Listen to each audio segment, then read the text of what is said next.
ሰላም ተማሪዎች እንዴት ናችሁ? በዛሬው ቪዲዮአችን ደግሞ ግሬድ 10 ኢኮኖሚክስ ዩኒት 5 ውስጥ ከሚገኙ ሌሰኖች መካከል ለዛሬ 5.5 ማይክሮ ፋይናንስ ኢንስቲትዩሽን የሚለውን ሌሰን የምንመለከት ይሆናል።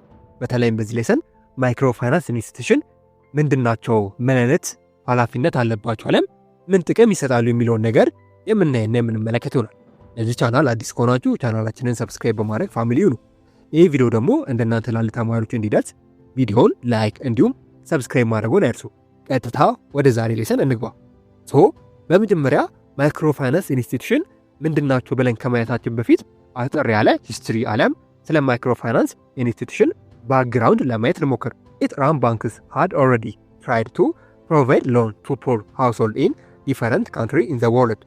በተለይም በመንግስት የሚተዳደሩ ባንኮች በዓለም ላይ በተለያዩ ሀገሮች ውስጥ ላሉ ድሃዎች ወይም ድሃ ቤተሰቦች ብድር ለመስጠት በተለያየ ጊዜ እንደሞከሩና እንደጣሩ ትመለከታላችሁ። ማለትም የብድር አገልግሎት ለማመቻቸት ማለት ነው።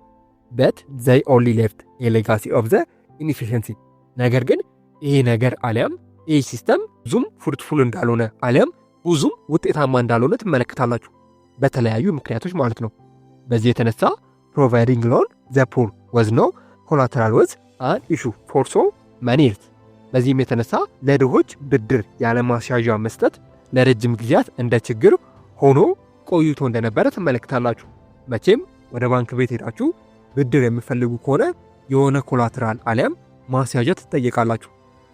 እንደዚህ አይነት ነገሮችን ደግሞ ስፔሻሊ ድሃዎች ላያቀርቡ ይችላል፣ አሊያም ምንም አይነት ኮላተራል አሊያም ማስያዣ ላይሰጡ ይችላል። ይሄ ነገር ደግሞ ብዙ ድሃዎችን ብድር እንዳያገኙ እንደማነቆ ይዟቸው እንደቆየ የምታዩና የምትመለከቱ ይሆናል። ነገር ግን ሙሐመድ የኑስ ካምወዝ a novel winning idea microfinancing and microcredit resulting in the establishment of the ግራሚን ባንክ። በተለይም ሙሐመድ የኑስ የተባለ ባንግላዴሻዊ ሰው አንድ የሆነ ሐሳብ እንዳመጣ ትመለከታላችሁ። እሱ ሐሳብም ማይክሮ ፋይናንሲንግ እና ማይክሮ ክሬዲት ይባላል። ይሄ ማለት የተወሰነ ገንዘብ ድሃዎች የሚበደሩበት ሲስተም እንደዘረጋላችሁ ትመለከታላችሁ። አሊያም እንደዚህ አይነት ሐሳብ ሙሐመድ የኑስ እንዳመጣ ታያላችሁ። በዚህ ጊዜም ግራሚን ባንክ የሚባል እንደ ማይክሮ ፋይናንሲንግ እና እንደ ማይክሮ ክሬዲት ሆኖ የሚሰራ ባንክ በዛ ጊዜ ኢስታብሊሽ እንደተደረገ አሊያም እንደ ተቋቋመ የምታዩና የምትመለከቱ ይሆናል ማለት ነው። ስለዚህ ሙሐመድ የኑስ የተባለው ሰው ስፔሻሊ ለማይክሮ ፋይናንሲንግ እና ለማይክሮ ክሬዲት እንዲጀመር ትልቅ የሆነ ሚና የተጫወተ ሰው እንደሆነ በፍጹም መርሳት የለባችሁም። በአጭሩ ይህን ከተመለከትን እስቲ አሁን በደንብ ማይክሮ ፋይናንስ ኤንድ ማይክሮ ክሬዲት ምን እንደሆኑ ለማየት እንሞክር።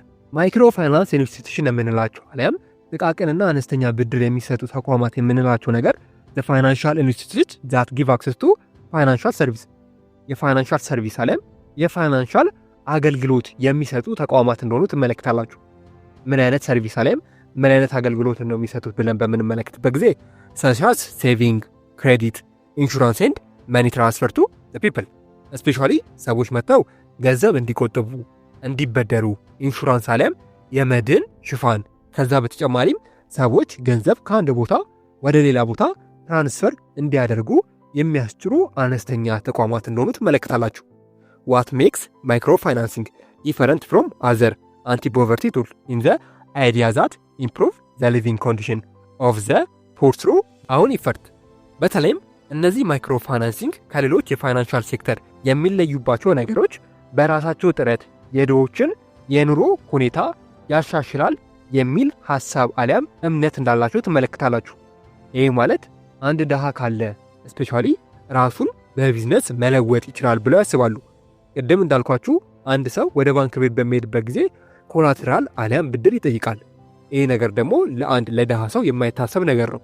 እነዚህ ማይክሮ ፋይናንሶች ግን ስፔሻሊ ያለምንም ኮላተራል አሊያም ያለምንም ብድር ለድሃዎች ገንዘብ እንደሚያበድሩ የምታዩና የምትመለከቱ ይሆናል። በዚህም ድሃዎች ራሳቸውን በትንሽ ነገር ቀይረው ፕሮፊትም ማግኘት አሊያም ትርፍም ማግኘት ይችላሉ፣ የተበደሩትንም ብድር መመለስ ይችላሉ ብለው የሚያምኑ ተቋማት እንደሆኑ ትመለከታላችሁ። it gives micro credit to support micro business along low income people respond to economic opportunity። በተለይም እነዚህ ማይክሮ ፋይናንስ የሚባሉት ኢንስቲትዩሽኖች ለተለያዩ ለትናንሽ ቢዝነሶች አሊያም ማይክሮ ቢዝነስ ተብሎ ለሚጠሩ ቢዝነሶች ማይክሮ ክሬዲት አሊያም አነስተኛ ብድር እንደሚያበድሩና ስራ ዕድል እንደሚፈጥሩ የምታዩና የምትመለከቱ ይሆናል። ማይክሮ ቢዝነስ ምንድነው ብለን በምንመለከትበት ጊዜ ማይክሮ ቢዝነስ ማለት ከስሙ እንደምትረዱት ትንሽ የሆነ ቢዝነስ እንደማለት ነው። እነዚህም ማይክሮ ፋይናንሶች እጅግ በጣም ትንሽ የሚባል ገንዘብ ነው የሚያበድሯችሁ። ለምሳሌ በምንመለከትበት ጊዜ የዶሮ እርባታን በምትመለከቱበት ጊዜ ማይክሮ ቢዝነስ ነው የሚባለው። ለእንደዚህ አይነት ስራዎች ስፔሻሊ እነዚህ ማይክሮ ፋይናንሶች የማይክሮ ክሬዲት አሊያም አነስተኛ ብድር እንደሚያበድሩ የምታዩና የምትመለከቱ ይሆናል ማለት ነው። ይሄ ደግሞ ኢኮኖሚክ ኦፖርቹኒቲ እንዲሁም የስራ ዕድል እንደሚፈጥር ታያላችሁ። ዘ ፐርፐዝ ኦፍ ዚስ ኦርጋናይዜሽን ኢዝ ዘ ፕሮቪዥን ኦፍ ፋይናንሻል ሰርቪስ ቱ ዞዝ ሁ ውልድ አዘርዋይዝ ቢ ኤክስክሉድ ፍሮም ዘ ፎርማል ፋይናንሻል ሲስተም። የእነዚህ ድርጅቶች ዋና ዓላማ ከመደበኛው የፋይናንሻል ስርዓት ለተገለሉ ባይባልም ዋናውን እንደ ባንክ ያሉ ሰርቪሶችን የማይጠቀሙ ሰዎችን የፋይናንስ አገልግሎት እንዲኖራቸው ማድረግ ነው። ለምሳሌ በአብዛኛው ጊዜ ማይክሮ ፋይናንስ ኢንስቲትዩሽኖች በገጠር አካባቢ በደንብ አድርገው ይገኛሉ። ስፔሻሊ በገጠር አካባቢ ብዙ ባንኮች እንደሌሉ ታያላችሁ። እዛ አካባቢ ያሉ ሰዎች ስፔሻሊ የባንክ አክሰስ ላያገኙ ይችላሉ። እነዚህ ማይክሮ ፋይናንሶች ወደዛ አካባቢ በመሄድ ለእነዚህ ሰዎች የፋይናንሻል ሰርቪስ እንደሚሰጡና እንደሚያገለግሏቸው የምታዩና የምትመለከቱ ይሆናል ማለት ነው። ኤ ማይክሮ ክሬዲት ኢዝ ኤ ስሞል ክሬዲት ጊቨን ቱ ኤ ክላይንት ባይ ማይክሮ ፋይናንስ ኢንስቲትዩሽን። ማይክሮ ክሬዲት የምንለው ነገር ቅድም እንዳልኳችሁ በአጭሩ አነስተኛ የሆነ ብድር ነው ማይክሮ ክሬዲት የምንለው ማለት ነው። እነዚህ ማይክሮ ፋይናንስ ኢንስቲትዩሽኖች ስፔሻሊ ማይክሮ ክሬዲት አሊያም አነስተኛ ብድርን ያለምንም ማስያዣ እንደሚያበድሩ ትመለከታላችሁ። ማይክሮ ክሬዲት ኢዝ ኦፈርድ ኦፍን ዊዛውት ኮላተራል ቱ አን ኢንዲቪጁዋል ትሩ ኤ ግሩፕ ሌንዲንግ ሜካኒዝም። አሁን እንዳልኳችሁ ስፔሻሊ ማይክሮ ክሬዲት ያለምንም ማስያዣ ወይም ዊዛውት ኮላተራል በተለይም ለግለሰቦችም ለግሩፖችም እንደሚሰጥ ትመለከታላችሁ ማለት ነው። ስለዚህ ወደ እነዚህ ኢንስቲትዩሽን ተቋም በምትሄዱበት ጊዜ ለብቻችሁም ሆናችሁ ገንዘብ ልትበደሩ ትችላላችሁ። እንዲሁም በግሩፕም ሆናችሁ አሊያም ጥቃቅንና አነስተኛም ሆናችሁ ሄዳችሁ ገንዘብ ልትበደሩ ትችላላችሁ ማለት ነው። ግሩፕ ሌንዲንግ ኢዝ ኤ ሜካኒዝም ዛት አሎውስ ኤ ነምበር ኦፍ ኢንዲቪጁዋል ቱ ኦብቴን ኤ ሎን ትሩ ኤ ግሩፕ ሼም። ስፔሻሊ ግሩፕ ሌንዲንግ የሚባል ነገር አለ። ግሩፕ ሌንዲንግ ምን ማለት ነው ብለን በምንመለከትበት ጊዜ የቡድን ብድር አሊያም የግሩፕ ብድር እንደማለት ነው። ይህ ማለት በርካታ ግለሰቦች ሊሆኑ ይችላሉ አሊያም ከሁለት በላይ የሆኑ ሰዎች ስፔሻሊ በቡድን መርሃ ግብር በኩል ብድር እንዲያገኙ የሚያስችል ዘዴ ግሩፕ ሌንዲንግ እንለዋለን። ምናልባት የምታውቁ ከሆነ አካባቢዎቹ ላይ በጥቃቅንና አነስተኛ ተደራጅተው ከመንግስት ገንዘብ አሊያም እንደዚህ አይነት ተቋማት ገንዘብ የሚበደሩ ሰዎች አሉ። ይህን ነገር ነው ግሩፕ ሌንዲንግ የምንለው ማለት ነው። ስለዚህ ግሩፕ ሌንዲንግ ማለት በአጭሩ የቡድን ብድር ነው። ሁለትና ከዛ በላይ ልትሆኑ ትችላላችሁ። 3፣ 4፣ 5ም ከዛ በላይ ልትሆኑ ትችላላችሁ። በግሩፕ ሆናችሁ ገንዘብ በምትበደሩበት ጊዜ አሊያም ይህን ሲስተም ግሩፕ ሌንዲንግ እያለን የምንጠራው ይሆናል ማለት ነው። ዘ ግሩፕ ኢዝ ቶክን አስ ኮላተራል ኢን ዚስ ኬዝ። ስፔሻሊ በግሩፕ ሆናችሁ በምትበደሩበት ጊዜ አንዱ ሰው ለአንዱ ሰው ኮላተራል አሊያም ማስያዣ ይሆናል ማለት ነው። ይህ ማለት በአጭሩ 5 ሆናችሁ ገንዘብ በምትበደሩበት ጊዜ አንዱ የአንዱ ማስያዣ ነው። ይህ ማለት እናንተ ለአንዱ ተያዥ ናችሁ፣ ይህም ለእናንተ ተያዥ ነው ማለት ነው። የግሩፕ ሌንዲንግ ጥቅሙ ይሄ ነው። ምናልባት አንዱ ሰው ዞር ሊል አይችልም አሊያም አንዱ ሰው ሊጠፋ አይችልም። ከጠፋ እናንተ ተያዥ ናችሁ፣ እናንተም ከጠፋችሁ እነዛ ሰዎች ለእናንተ ተያዥ ናቸው ማለት ነው። ዘ ኢንሰንቲቭ ቱ ሪፔይ ቤዝድ ኦን ፒር ፕሬዠር ኢን ዋን ፐርሰን ኢን ዘ ግሩፕ ዲፎልት ኢን አዘር ግሩፕ ሜምበር መስት ሜክ ፔመንት አማውንት። በግሩፕ ሆናችሁ የወሰዳችሁትን አሊያም የተበደራችሁትን ገንዘብ በወቅቱ አሊያም በስምምነታችሁ መሰረት መክፈል አለባችሁ። ምናልባት 5 አሊያም 6 ሆናችሁ ተበድራችሁ ብሩን ወስዳችሁ ከመካከላችሁ አንዱ ሰው ቢሄድ ወይም ወደ ሌላ ቦታ ሺፍት ቢያደርግ አሊያም ማይግሬት ቢያደርግ እሱ ወጥቷልና ብሩን አንከፍልም ልትሉ አትችሉም። እሱ ወጣ አልወጣም፣ ከግሩፓችሁ 3 ሰው ወጣ አልወጣም፣ ብቻ እንደ ግሩፕ ከወሰዳችሁ ያ ግሩፕ ያን ገንዘብ አሊያም የወሰደውን ፔመንት የመመለስ ኃላፊነት ወይም ሪስፖንሲቢሊቲ እንዳለበት የምታዩ ይሆናል ማለት ነው። ስለዚህ እከሌ ስለሌለ ገንዘቡ አይመለስም፣ እከሌ ሌላ ስራ ጀምሯል እኛን ትቶናል የእሱ ገንዘብ አይመለስም የሚባል አማርኛ የለም። ስፔሻሊ ያ ሰው ኖረም አልኖረም የወሰዳችሁትን ገንዘብ የመመለስ ግዴታ እንዳለባችሁ ማወቅ አለባችሁ ማለት ነው። ቱዴይ ማይክሮ ፋይናንስ ኢንስቲትዩሽን ሰርቭ ሚሊዮን ኦፍ ፑር ፒፕል ኢን ዲፈረንት ካንትሪ ኢን ዘ ወርልድ። በአሁኑ ሰዓት ላይ በዓለማችን ላይ ስፔሻሊ ብዙ የማይክሮ ፋይናንስ ኢንስቲትዩሽኖች አሊያም የጥቃቅንና አነስተኛ ብድር የሚሰጡ ተቋማቶች በዓለማችን ላይ እጅግ በጣም በሰፊና በብዛት እንደሚገኙ ትመለከታላችሁ። እነዚህም ኢንስቲትዩሽኖች አሊያም እነዚህ ተቋማት ስፔሻሊ ለድሃ ሰዎች መለወጥ ለሚፈልጉ ሰዎች እጅግ በጣም ብዙ ጥቅም እንደሰጧቸው አሊያም በደንብ አድርገው እንደሚረዷቸውና እንደሚያገለግሏቸው የምታዩና የምትመለከቱ ይሆናል ማለት ነው። በአጭሩ ማይክሮ ፋይናንስ ኢንስቲትዩሽን የምንላቸው ነገሮች እነዚህ ናቸው። እስቲ አሁን ደግሞ ክላይንት ኦፍ ማይክሮ ፋይናንስ ማለትም የእነዚህ ማይክሮ ፋይናንስ ኢንስቲትዩሽን ክላይንታቸው እነማን ናቸው፣ ደንበኞቻቸው ማን ናቸው ብለን ለመመልከት እንሞክር። The client of microfinance are the economically active poor or low income person that do not have access to formal financial institution።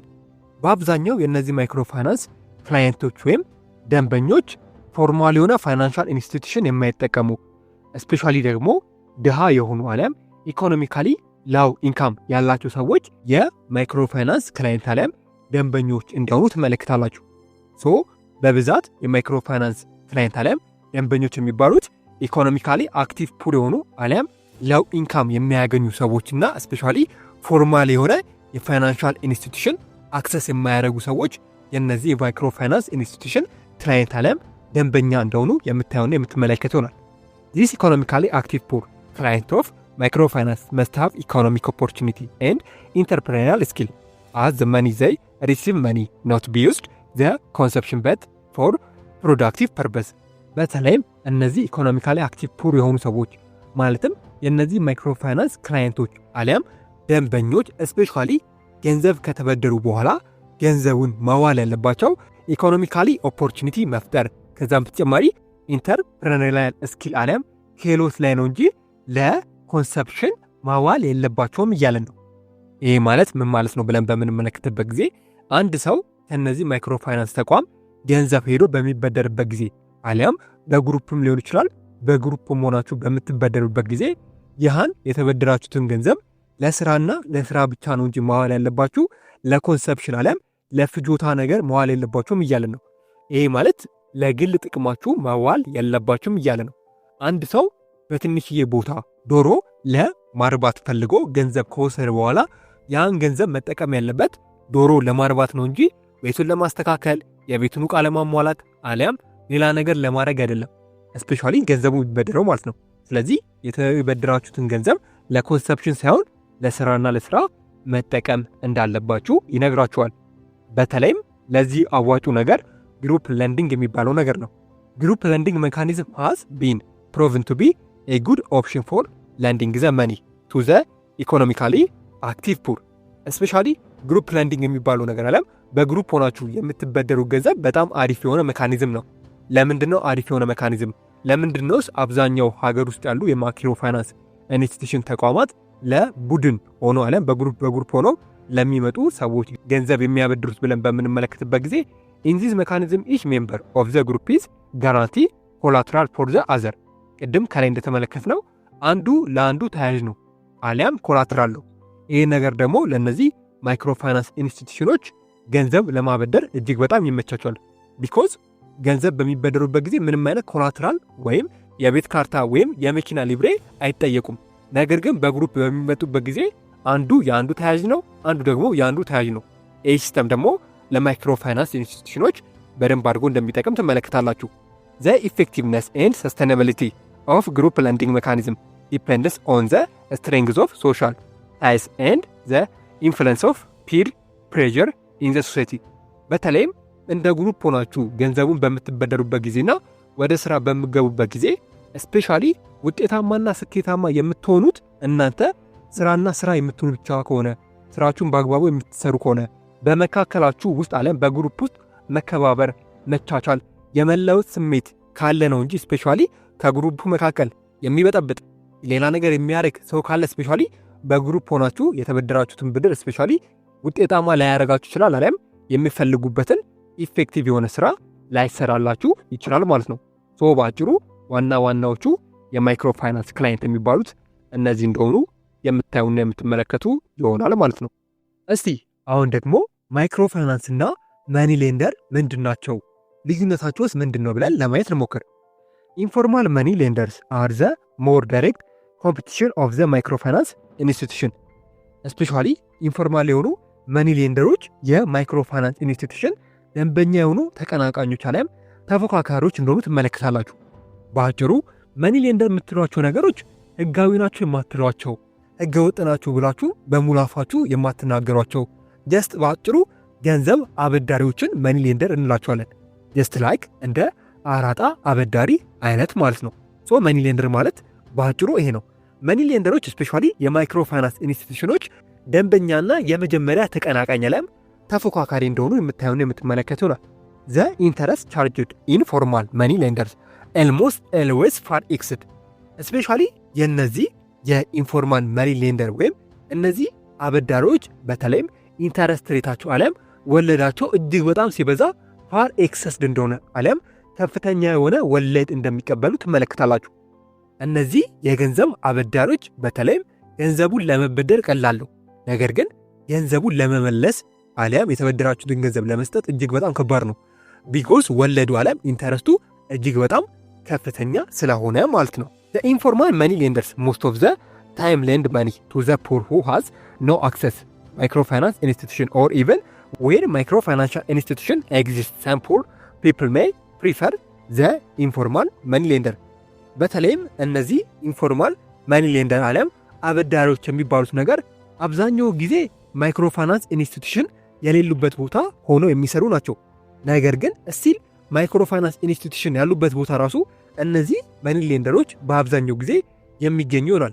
የሚያስገርመውና ትንሽ ደግሞ ግር የሚለው ነገር አብዛኛው ሰው ከነዚህ መኒ ሌንደሮች አሊያም ከነዚህ የገንዘብ አበዳሪዎች ገንዘብ ይበድራል። ይሄ ማለት ማይክሮፋይናንስ ኢንስቲትዩሽኖችን በመተው ከነዚህ ኢንፎርማል ከሆኑ የገንዘብ አበዳሪዎች ገንዘብ እንደሚበደር የምታዩና የምትመለከቱ ይሆናል። ምርጫቸውንም እነዚህን የኢንፎርማል መኒ ሌንደር እንደሚያደርጉ የምትመለከቱ ይሆናል ማለት ነው፣ ማይክሮፋይናንስ ኢንስቲትዩሽኖች እያሉ ማለት ነው። ግን ለምንድን ነው ሰዎች እነዚህ ኢንፎርማል መኒ ሌንደሮች አሊያም እነዚህን ገንዘብ አበዳሪዎችን ከማይክሮፋይናንሻል ኢንስቲትዩሽን በበለጠ የሚፈልጓቸው አሊያም ለምንድን ነው ከነዚህ ገንዘብ የሚበደሩት ብለን በምንመለከትበት ጊዜ የተለያዩ የሆኑ ምክንያቶች ሊኖሩ ይችላሉ። በዋናኝነት ግን እነዚህ 3 ምክንያቶች በደንብ አድርገን ልንጠቀስ እንችላለን። የመጀመሪያውና አንደኛው ነገር አሊያም የመጀመሪያውና አንደኛው ፊቸሩ ሲምፕል ፕሮሲጀር ነው። ይሄ ማለት የተወሳሰበ ነገር የለም፣ የተወሳሰበ ሲስተም የለውም፣ ቢሮክራሲ ያልበዛበት ነገር እንደሆነ ትመለከታላችሁ። ለምሳሌ ከአንድ አራጣ አበዳሪ ሄዳችሁ ገንዘብ በምትበደሩበት ጊዜ ስትበደሩ ብዙም የሚያንከራተታችሁ ቢሮክራሲ የሆነ ነገር ከፍ ዝቅ የሚያደርጋችሁ ላይ ታች የሚያደርጋችሁ ግራቅኝ የሚያደርጋችሁ ነገር የለም። ለመበደር እጅግ በጣም ቀላል ነው፣ በጣም ሲምፕል ነው፣ ቢሮክራሲ ያልበዛበት ውስብስብ ያልሆነ ነገር ነው። በዚህ ምክንያት ሰዎች ይህን ነገር ይመርጡታል። ምናልባት ማይክሮፋይናንሻል ኢንስቲትዩሽን ሄዳችሁ በምትበደሩበት ጊዜ የራሱ የሆነ ፕሮሰስ የራሱ የሆነ ሲስተም አለው። እሱ ነገር ትንሽ ሊያደክማችሁ አሊያም ሊያሰለቻችሁ ይችላል። ነገር ግን ከነዚህ መኒ ሌንደር በምትበደሩበት ጊዜ ከሚባሉ በላይ በጣም ሲምፕል ነው፣ አሊያም ለመበደር በጣም ቀላል ነው። ችግሩ ለመክፈል ነው ከባድ የሆነው ማለት ነው። ስለዚህ በጣም ሲምፕል የሆነ ፕሮሲጀር ያቀርቡላችኋል። ሌላኛው ደግሞ ክሊር ተርም ነው፣ ከሚባሉ በላይ ግልጽ የሆነ ተርም ነው የሚያቀርቡላችሁ። እንደ ማይክሮፋይናንስ ኢንስቲትዩሽኖች ሰነዱ የበዛ አሊያም የተወሳሰበ ነገር አያቀርቡላችሁም። እጅግ በጣም ክሊር የሆነ ተርም አሊያም ክሊር የሆነ ስምምነት ስለሚያቀርቡላችሁ አብዛኛው ሰዎች ወደ እነዚህ ወደ መኒ ሌንደር ማለትም ወደ ማይክሮፋይናንስ ወደ አልሆኑ ቦታዎች እንደሚሄድ አሊያም ወደ ኢንፎርማል መኒ ሌንደር ኢንፎርማል ሆነው ገንዘብ ወደሚያበድሩ ሰዎች እንደሚሄድ ወይም ወደ አራጣ አበዳሪዎች እንደሚሄድ በእነዚህ ምክንያቶች የምታዩና የምትመለከቱ ይሆናል ማለት ነው። ኢትዮ ኮንሰፕት ሴንተር የእናንተው ምርጥ ቻናል